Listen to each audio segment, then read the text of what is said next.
Le président américain Donald Trump a déclaré jeudi que son administration allait suspendre définitivement l'immigration en provenance de tous les pays du tiers-monde.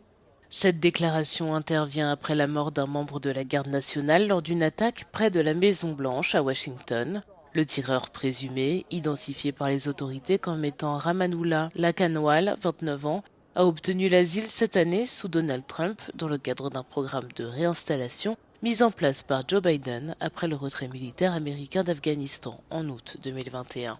Le procureur du district de Columbia a déclaré jeudi que les membres de la garde abattus étaient la spécialiste Sarah Bergstrom, 20 ans, et le sergent-chef Andrew Wolf, 24 ans. Donald Trump a affirmé que des centaines de milliers de personnes avaient afflué aux États-Unis sans avoir été contrôlées ni vérifiées en 2021.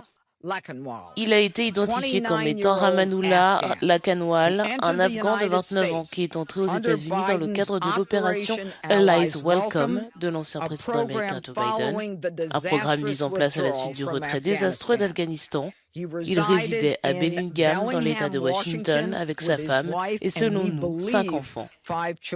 Les deux gardes ont été hospitalisés dans un état critique après la fusillade de mercredi après-midi.